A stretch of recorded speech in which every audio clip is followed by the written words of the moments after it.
কোথায় দাঁড়িয়ে আছো? দেখো আমরা এখন এমন জায়গাতে দাঁড়িয়ে আছি, এখানে খুব খাতারনাক একটা জায়গা। কারণ আমি তোমাকে বলছি এই যে গাছগুলো দেখছো, এগুলো যতই ভালো দেখতে হয় কিনা, এই গাছটা যে আছে এই গাছটার নাম পার্থেনিয়াম, ঠিক আছে? আচ্ছা, এই পার্থেনিয়াম গাছ আমাদের হার্টের জন্য বহুত ক্ষতিকর এবং এতে ক্যান্সার হওয়ার ঝুঁকি আছে। এই গাছটাকে ভারতবর্ষে ছিল না।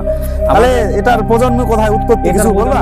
তোমাকে আমি বলছি, এই যে গাছটা তুমি দেখতে পাচ্ছ, আমাদের ইন্ডিয়ার যে গম ইম্পোর্ট করতো, ঠিক আছে, উত্তর আমেরিকা থেকে, উত্তর আমেরিকার একটা দেশ মেক্সিকো, ওখান থেকে যখন গমের যখন উন্নত মানের যে মানে গমের বীজের মধ্যে এর বীজটা চলে আসার পরে ভারতে এসে ভারতে চালু হয়ে যায়, তাই তো? তারপরে ওখানে এটা বংশ বিস্তার হচ্ছে। তো এই গাছ যদি বাড়ির আশেপাশে তোমরা দেখতে পাও, অবশ্যই এই গাছটাকে দমন করার চেষ্টা করো। দেখো বন্ধুরা, এই গাছ থেকে দূরে থাকো, আর যত সম্ভব তোমরা এই গাছটাকে দমন করার চেষ্টা করো, কারণ এটা ভবিষ্যতে হয়তো বড় কোনো রূপ নিতে পারে যদি চারিদিকে এটা প্রকৃতিতে ঘিরে যায়।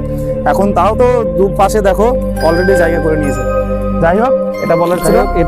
এটা দেখতে হলে ফুলের মতো, কিন্তু এটা ফুল না, হাড়ের জন্য প্রচুর ক্ষতি করে। তো ওই জন্য তো তাই এই গাছ থেকে তোমরা দূরে থাকো। সাধারণত ভাবে বাচ্চারা, বয়স্করা এখান থেকে বাঁচবা, এটাই বলার ছিল। ঠিক আছে। আর আমাদের চ্যানেলের ভিডিও দেখে যদি তোমাদের ভালো লাগে, তাহলে অবশ্যই একটা সাবস্ক্রাইব, কি বলতে পারলি, এন্ড শেয়ার হবে তো? এটা like, comment, share and subscribe.